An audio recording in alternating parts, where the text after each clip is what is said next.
Ahava, blessings. Welcome to this episode of Hold the Shekhinah. This podcast is offered to support us in our collective ascension journey, in our spiritual awakening, in the embodiment, and in the radiating of our infinite light, the light that is in alignment with our soul, with the divine. So we embody, we integrate, we remember the infinite light of our soul.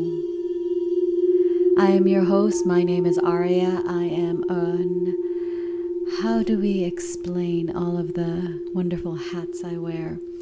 I am an ordained Magdalene priestess, a Reiki master, energy and sound healer. And I work with energy, with sound, with the channeling of the Magdalene Christ energies, the higher frequencies of infinite light to support us in this journey, in the embodiment, as I mentioned before, of our infinite light. So how do we embody our light? How do we come into remembrance? And remember, this is a cycle. It's a spiral. We go into deaths and rebirths of this awakening process. We're always shedding layers. And we work with this energy and we learn how to channel, embody, and radiate our light by working with the cycles. And one of the cycles that we work with is the cycle of the zodiacal frequencies and the cycles of the moon. And this full moon, so this episode we're going to be talking about the full moon in Leo that is happening on Thursday, January 25th at 12:54 p.m. Eastern Standard Time and 9:54 a.m. on the West Coast. And this full moon is happening at 5 degrees.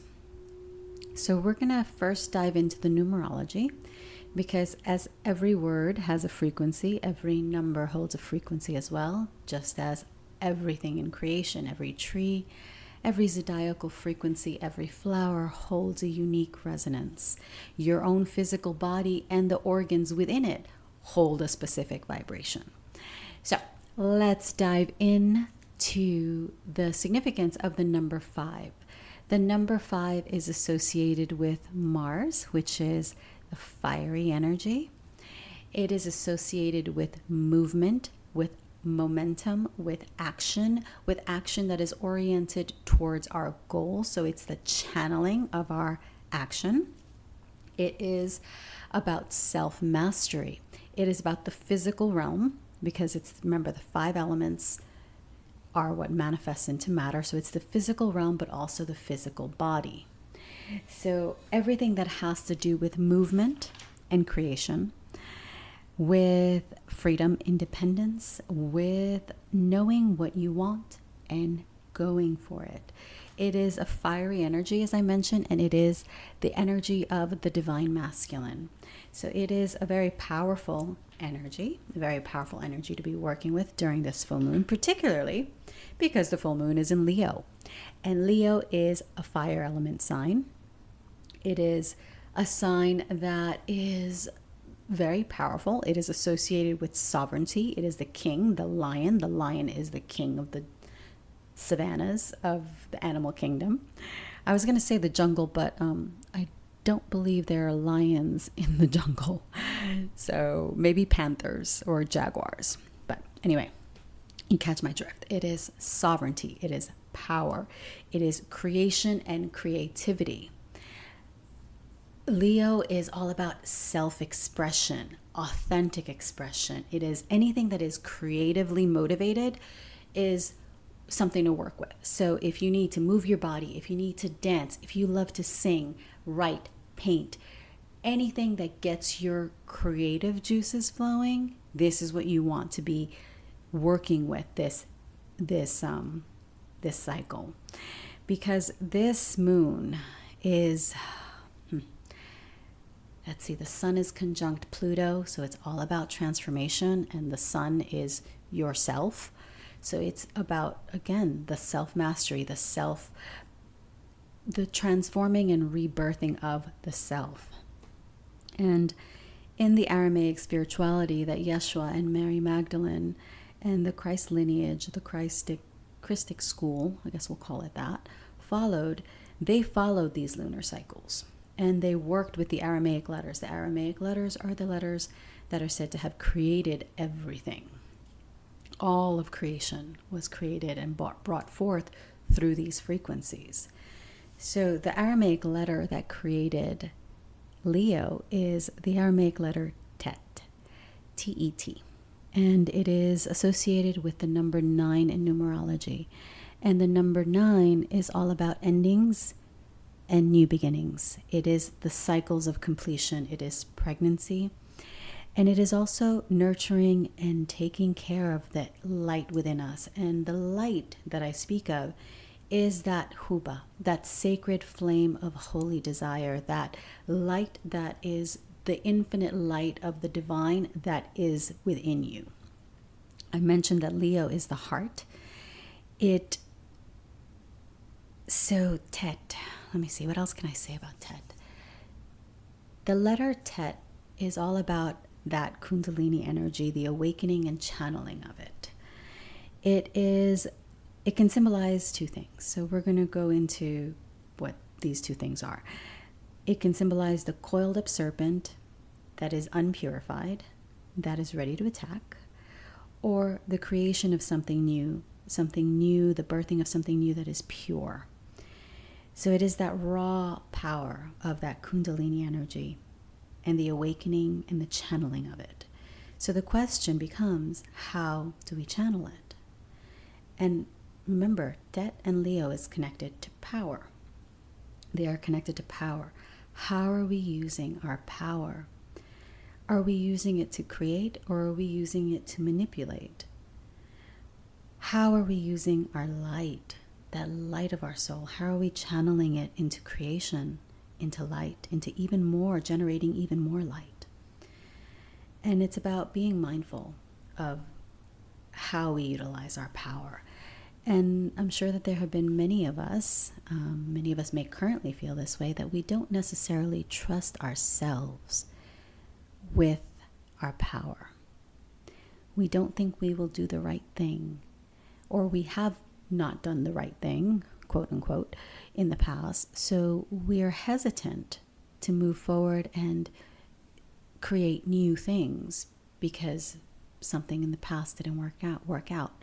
So it's very easy for us as a collective humanity to give away our power to anything, anyone outside of us, because we tend to think that we don't know what is best for us.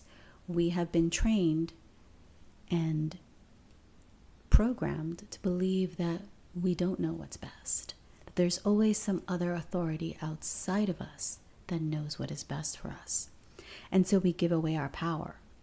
We give away our creative energy. We give away this life force that we have, this prana.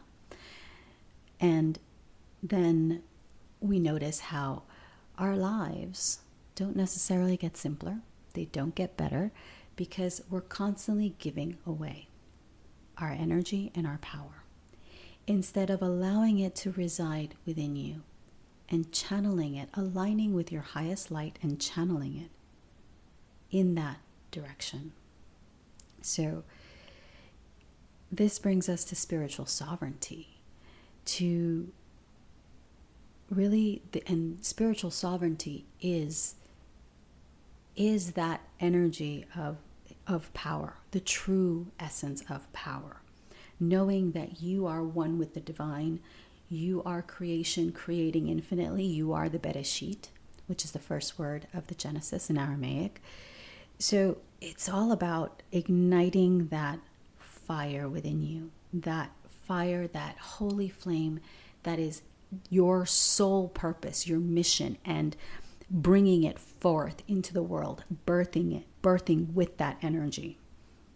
So it is, it's a very, very powerful energy. And the other energy that we're working with is the sun. So the Kaf, which created the sun, the letter Kaf. And Kaf symbolizes the crown of our sovereignty, our spiritual sovereignty, and infinite potential. And as we mentioned before, the sun is connected to the heart center. So Kaf is all about, it's like the palm of the hands. They are cupped, and they can give or they can receive. So it's that energy of not just giving, but also allowing yourself to receive. And this is kind of where we get twisted, because we've been taught that to give of ourselves is the greatest thing we can do. However, so many of us have blockages to receiving because we haven't given the same, we have not been trained to place the same importance on receiving as we have on giving. But to receive really is just as important as giving, if not more. Because when we don't allow ourselves to receive, we don't allow ourselves to receive the infinite energy of the divine, we don't allow ourselves to receive compliments, we don't allow ourselves to receive love, what we are doing is we are creating more blockages into the future. We are not standing in our power, we are not embracing our infinite divine nature. And when we cannot embrace our infinite divine nature, then we cannot see it in our brothers and sisters. We cannot see it in the animals and the trees and the earth, because all we perceive is our separation. And it's 1:11. All we perceive is our separation, instead of perceiving that what we are doing through this spiritual evolution, this ascension process, is we are anchoring the infinite light of creation here. We are creating the divine earth, the fifth dimension, whatever you want to call it. It's already here. It's just a frequency, a vibration that we must attune ourselves to and make that our basis point, our starting point. So Kaf is about how to be in our Malkuta, in our kingdom, our queendom. It is how to wear our crown of sovereignty, how to receive. Kaf teaches us that we hold infinite potential within ourselves. And it's also about not just receptivity, but humility.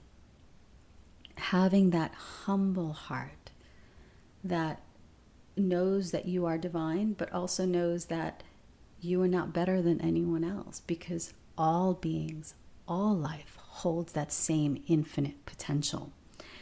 And Kaf, I do want to mention this.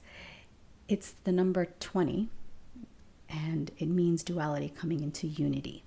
So it symbolizes that there is always the possibility to transcend, to evolve, to move beyond what we think is possible, to truly embrace our infinite sovereignty, our power, our infinite radiant soul, and to emanate that. So Leo is all about that creative energy, all about creation, all about our sovereignty, our liberty, our independence, all about cultivating. This energy is about cultivating the wisdom and discernment to know what is best for us, and to constantly be striving to align with the infinite light of our soul, to align with God, Goddess, Allaha. It is the energy of deep self-reflection and self-awareness. It is the energy that allows us to transcend. And there is a lot to transcend. There is so much in this world that we can see that isn't quite right.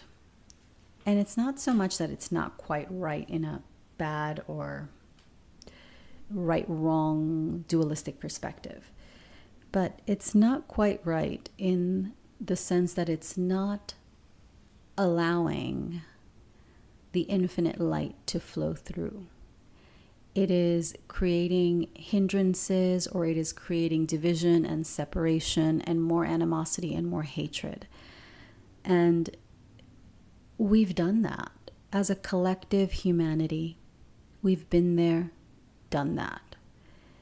We truly have no more use for playing in the frequency of division, of separation, of judgment, of shame, of guilt. Because again, that creation energy, that creation, that kundalini, that sexual energy is what has been suppressed and repressed in us. So what do? We, yeah, I'm going to mention that. What do we do when our energy is repressed and suppressed?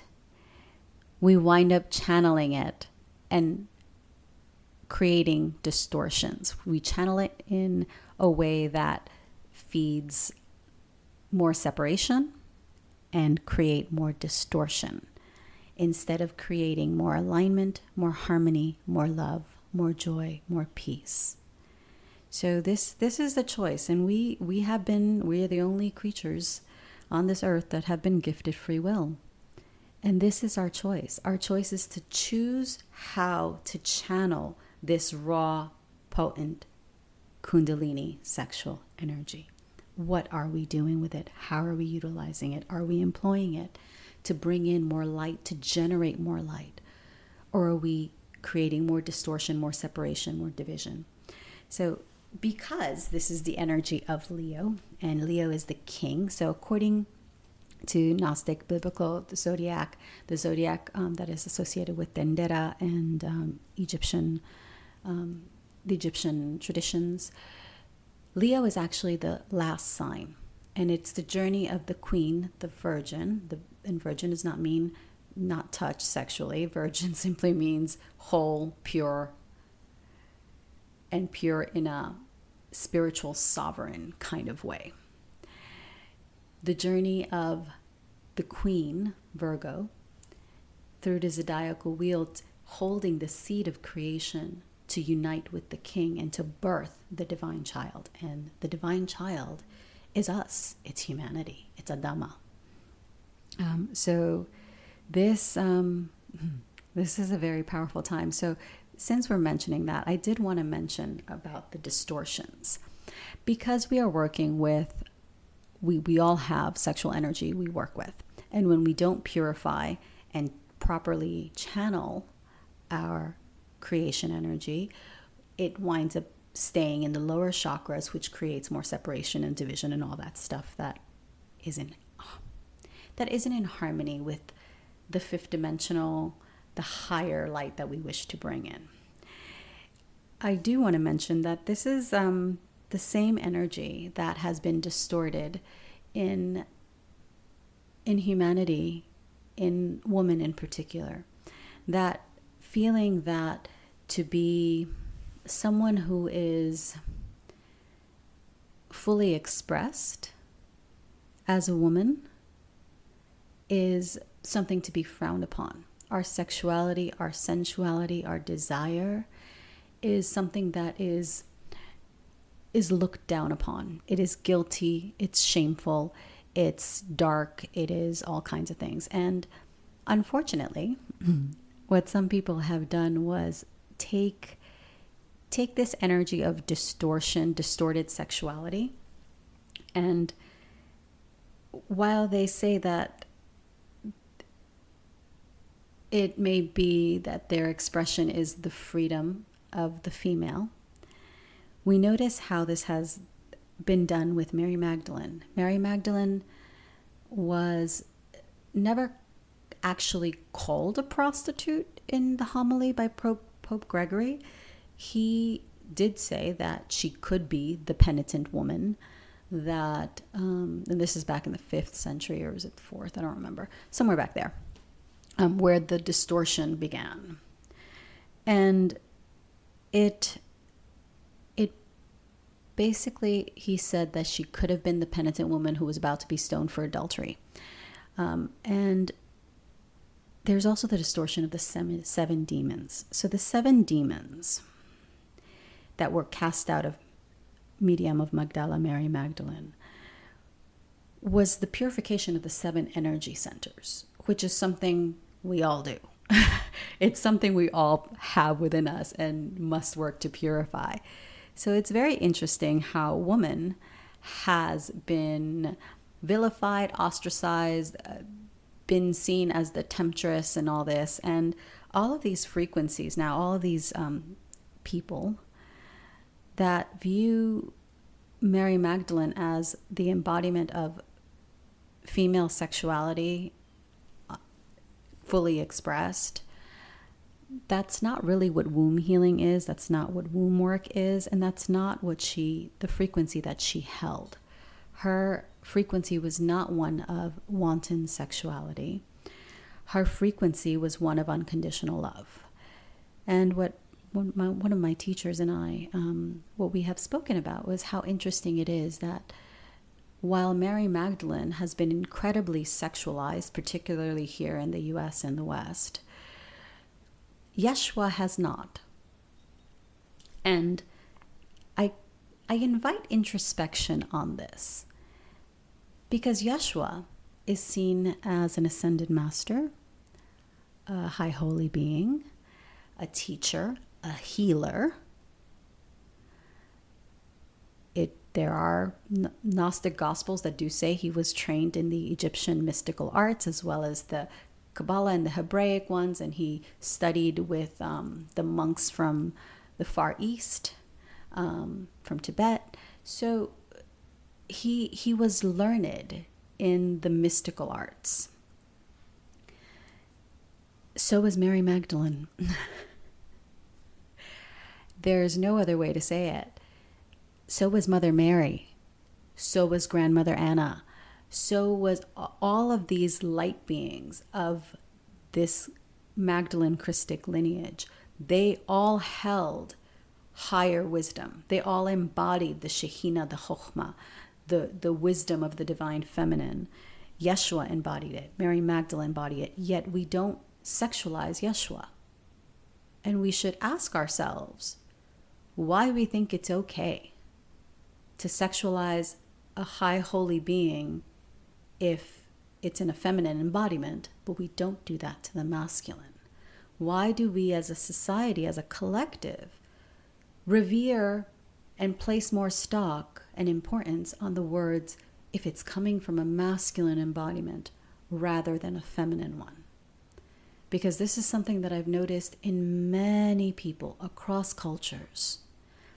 And it is that energy that needs to be purified, and it needs to be purified within us, because it cannot be purified in the collective, in the external world, until we deal with it on the internal, in ourselves.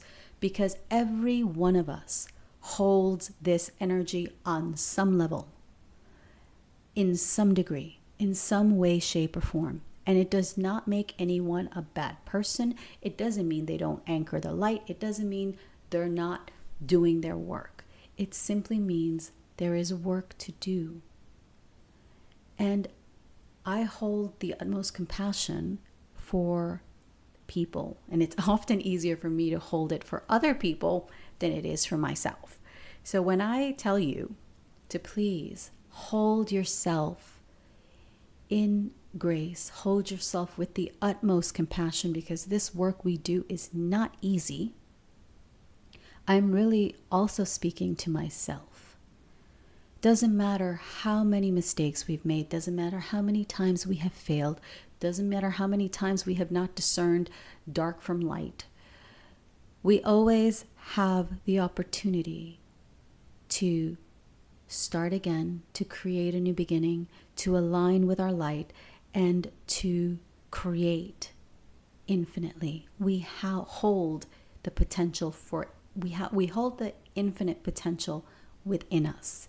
It is all a choice of what we are choosing to embody, how we are choosing to act, of understanding the power of our words, and always aligning with our heart. Remember, Leo is the heart energy.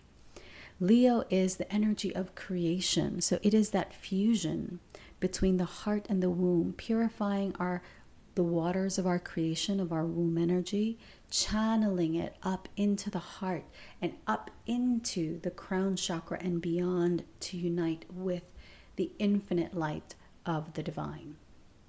And this is the work for this cycle. It's very much about transformation.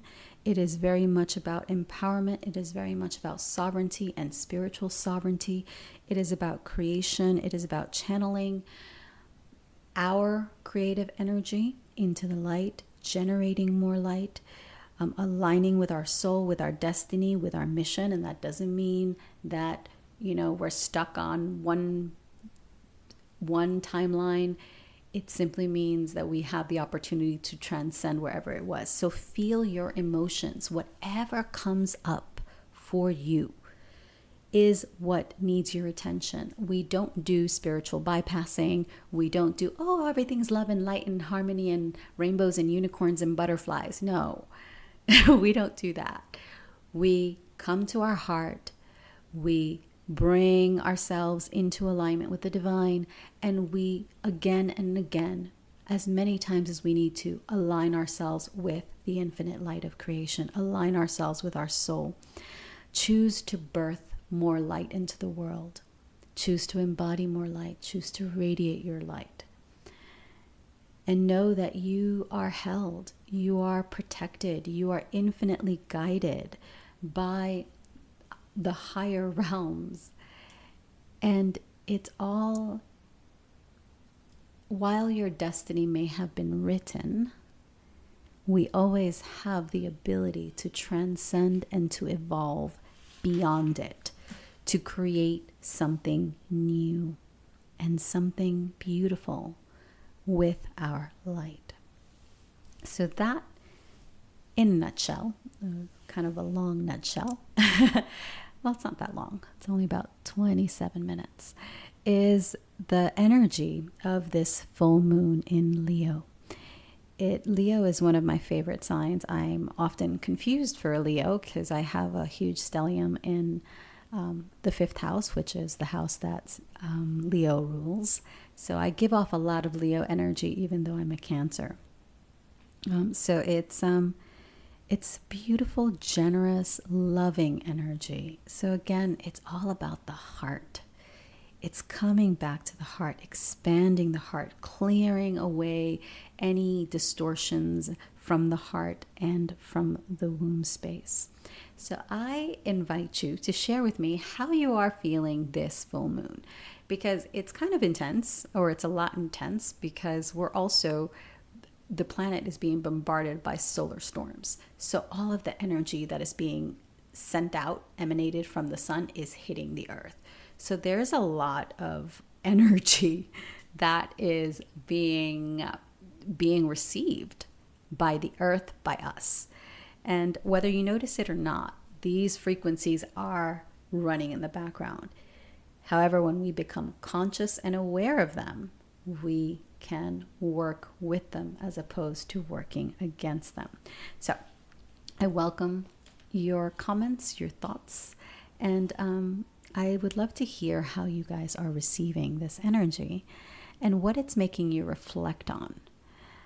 For me, I'm definitely reflecting on integrity, on power, on spiritual sovereignty, on purifying my energy, on really channeling my energy and birthing more light.